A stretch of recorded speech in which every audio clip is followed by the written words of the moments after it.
আসসালামু আলাইকুম এভরিওয়ান। ছবিটি দেখেই বুঝতে পারছেন আমি আজকের ভিডিওটি কি নিয়ে করতে যাচ্ছি। আমাদের দৈনন্দিন সমস্যা হচ্ছে এখন অতিরিক্ত চুল পড়া। তো সবাই টেনশনে আছেন যে চুল পড়া কিভাবে রোধ করা যায়।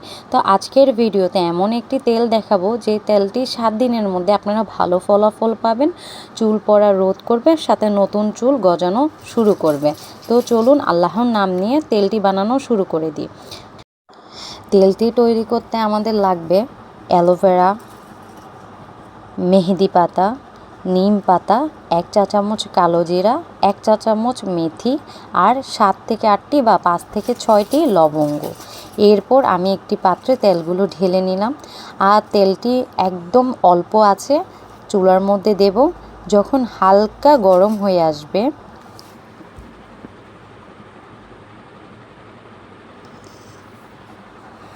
এখন আমি আস্তে আস্তে সব উপকরণগুলো তেলে দিয়ে দিব। প্রথমে দিলাম লবঙ্গ, তারপরে দিয়ে দিলাম অ্যালোভেরাগুলো যেহেতু একটু পানিযুক্ত হয় সেজন্য তেলটা একটু হবে, তাতে ভয় পাওয়ার কিছু নেই।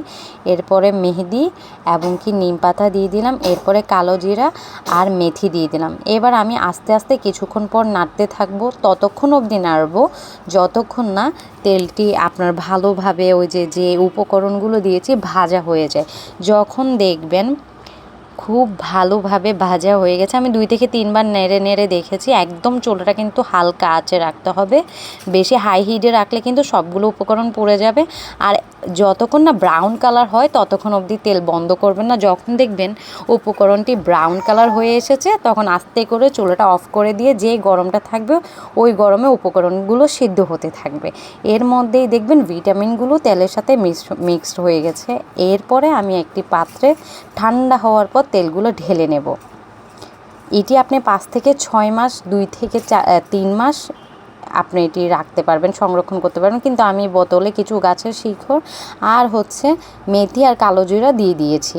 এটা জাস্ট এমনি নর্মালি রেখেছি, এটা আপনারা রাখলেও পারেন না রাখলেও পারেন, বা খালি তেলটি ইউজ করলেও আপনাদের চুলের অনেক উপকারিতা হবে। ইনশাল্লাহ 7 দিনের মধ্যে আপনারা ফলাফল দেখা শুরু করবেন, নতুন চুল গজাবে, সাথে চুল পড়াও বন্ধ হবে।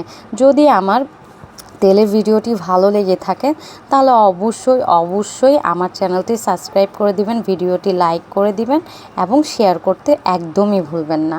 ধন্যবাদ। আবারও আসবো নতুন কোনো ভিডিও নিয়ে। আসসালামু আলাইকুম।